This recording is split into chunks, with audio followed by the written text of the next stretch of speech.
My sister raised her glass, eyes sparkling, lips painted in venom.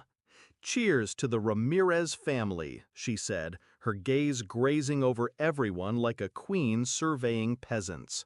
"Except for Isabella, the failure who only has money." Laughter erupted, my parents' laughter. And I didn't blink. I raised my glass too, calm and steady. "To the failure," I said, voice clear, sharp, final, "who will stop paying for your wedding." The silence was immediate, delicious. You don't see betrayal coming when it wears your last name.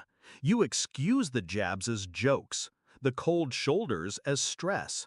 You tell yourself family doesn't mean harm, they just don't know better. But mine did. Natalia was always the favorite, beautiful, loud, dazzling in ways that burned others just to be near her. I was the quiet one, the one who built things, the one who paid for her tuition, her first apartment, the deposit on the wedding venue, the damn Vera Wang gown she had to have. No one blinked when I offered.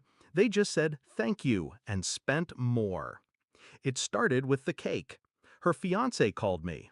"Can you cover the extra $600 for the fondant tier?" he asked, like I was the ATM and not the sister. I hesitated, and that pause was all it took. The next week, I overheard Natalia on the phone. "She thinks she's important because she makes 6 figures. Please, she buys her friends and still eats alone." She didn't hang up fast enough when I entered the room. "Oh, we were just joking," she said, eyes wide with fake innocence. I nodded. I didn't say a word. I started watching instead.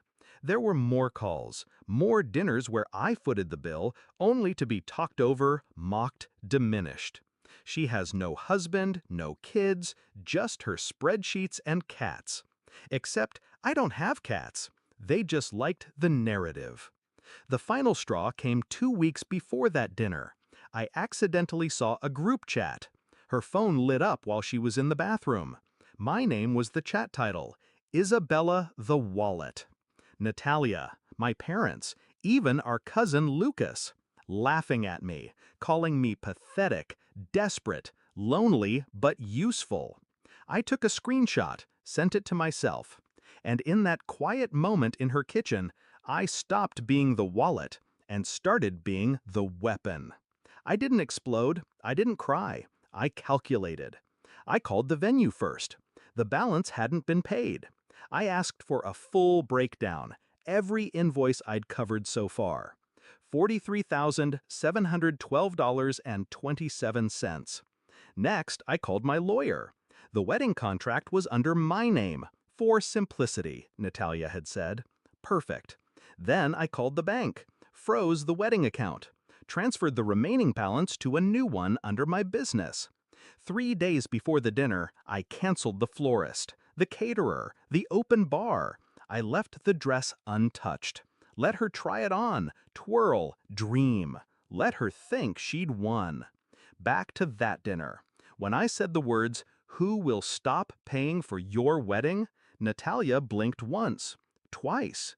"Wait, what?" I didn't explain. I just sipped my wine.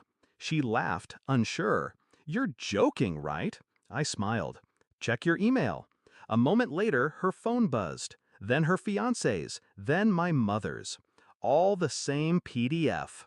Notice of withdrawal, Ramirez wedding funding termination. Attached, every receipt, every cancellation notice, every clause highlighted in red. My sister's face drained. My mother spoke first. "Isabella, this is a family event." "No," I said, "this is a charity event I no longer fund." The next 24 hours were loud. 83 missed calls, voicemails, threats, pleas, rage. I answered none. Natalia showed up at my building. Security turned her away. She emailed, "You ruined my life." I replied, "No, I just stopped financing the lie you were living." The wedding was postponed, then downsized, then quietly canceled. Their engagement didn't survive the storm. Turns out, love built on entitlement doesn't last long when the money disappears. My parents stopped speaking to me. Publicly, they claimed I'd overreacted. Privately, they begged me to reconsider. I didn't. People ask if I regret it. No, because there's power in silence, in watching, in knowing exactly when to strike. They wanted to call me a failure? Fine. Then I'll be the kind of failure who doesn't pay for people to mock her. The kind of failure who builds empires while others build group chats. I still have the screenshot saved, not out of bitterness, out of clarity. Sometimes blood isn't thicker than self-respect, and sometimes the quiet one burns the loudest. Cheers to that.